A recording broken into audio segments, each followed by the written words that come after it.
I've got my Razor session open here, and if you haven't finished creating this loop, like we've talked about with the composed sections from the previous task, you need to do that because this is like the beginning of our full song here, or maybe the chorus of our full song, whatever it's going to be.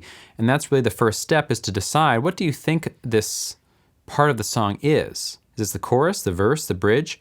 I'm going to go with the chorus for mine. It kind of feels like that to me.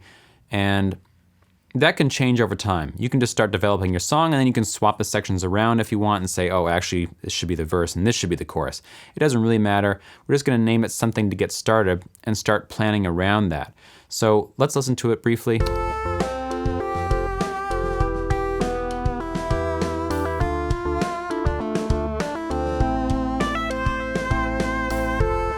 Now, I would say that my chorus should be double this length. This is pretty short. It's only 4 bars. So I'm going to grab the whole thing, push D, and now I've got 2 sections of the same thing. Now, I want to start talking about this arranger track because it's going to help us organize our thoughts in terms of a song structure. So if you come up here to the menu bar above the tracks list, you may have explored this stuff before. We haven't really looked into it much, but you can check out what these things are. This is an add tracks button. This is to change the tempo of your song over time, but this is the arranger track. And here is where we can start to put in those names that you saw me have before. How we do that is just by double clicking. So it thinks this is the intro because it's the first part of the song. This is actually, for me, the chorus.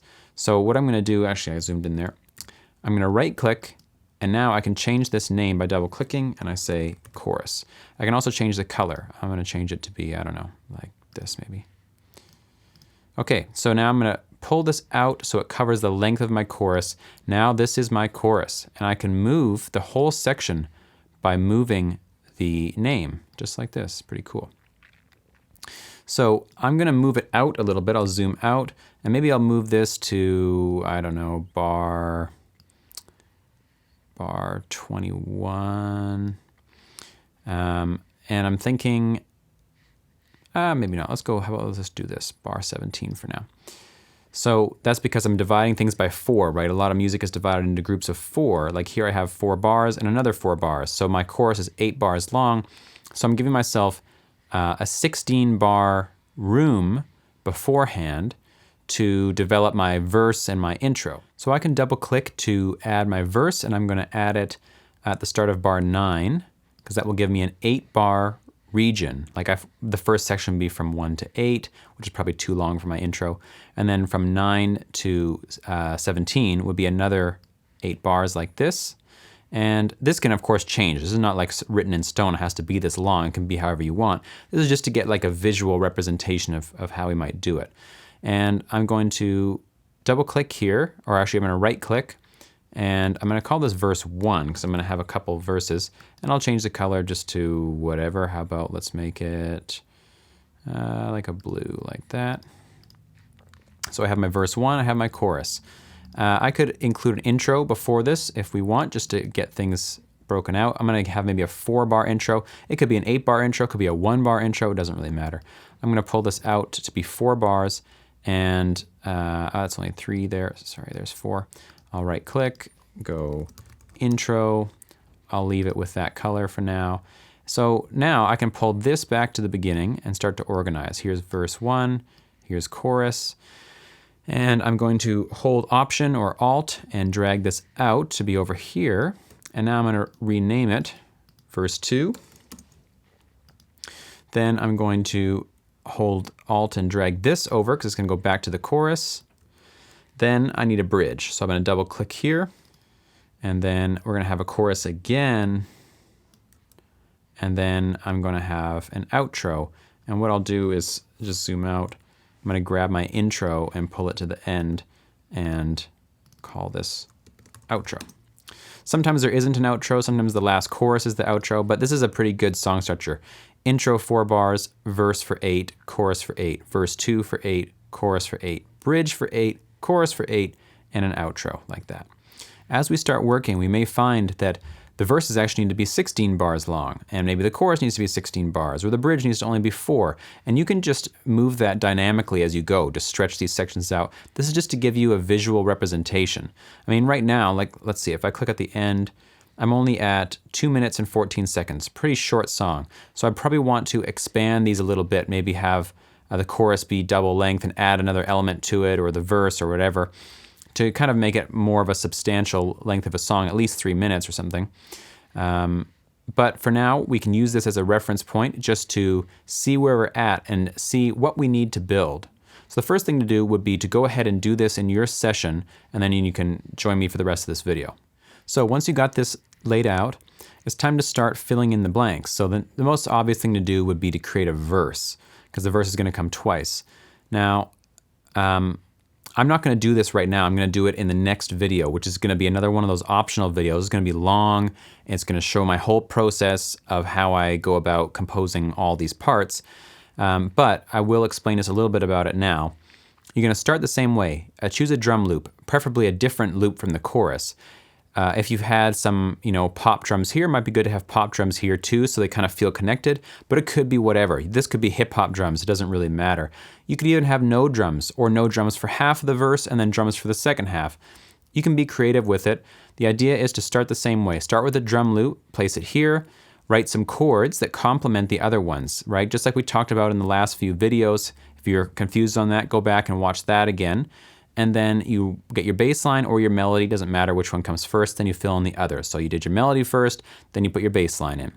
Then you've got your whole section done for the verse.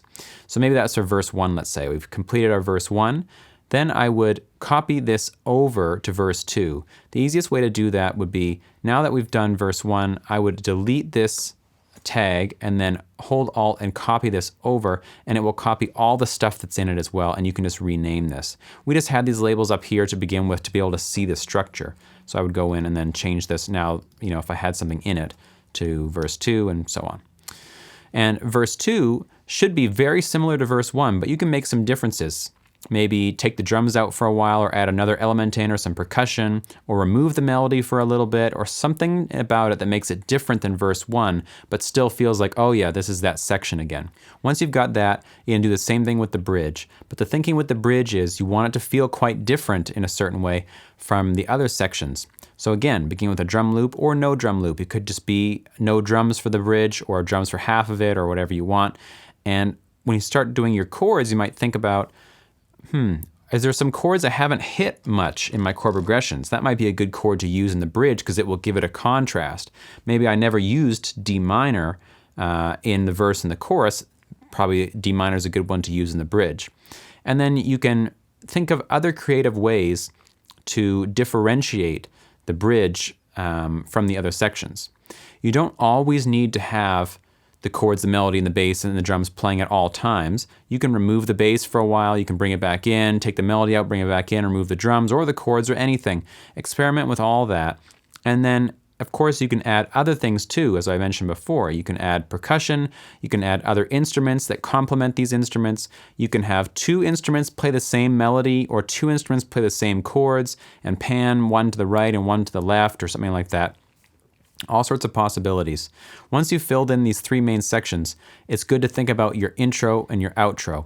Oftentimes the intro is just a simplified version of the verse. So it might be just the chords and percussion from the verse, and then once the verse starts, everything kicks in together.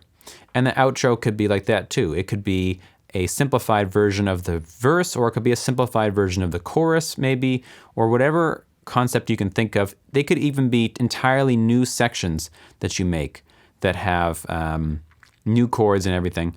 The idea is that they should fulfill their function, introduce you to the song, introduce you, like ease you in to how the song is going to be. And same with the outro, it kind of eases you out into a last chord, or however you want to do that.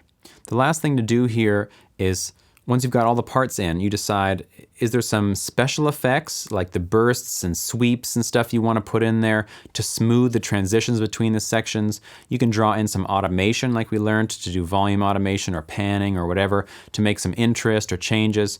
We're not going to mix it yet though. Once you've completed the arrangement, we're going to learn about some new mixing techniques soon, and then we're going to implement those when we mix.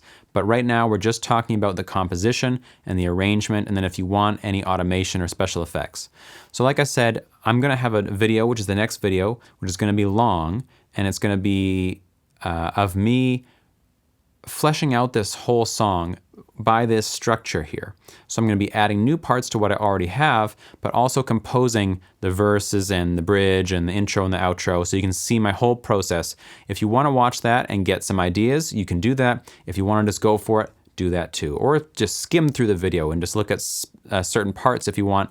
However you want to do it is fine. So that's it for this one. I'm going to get into making that song now. So if you want to check that out, I'll see you there.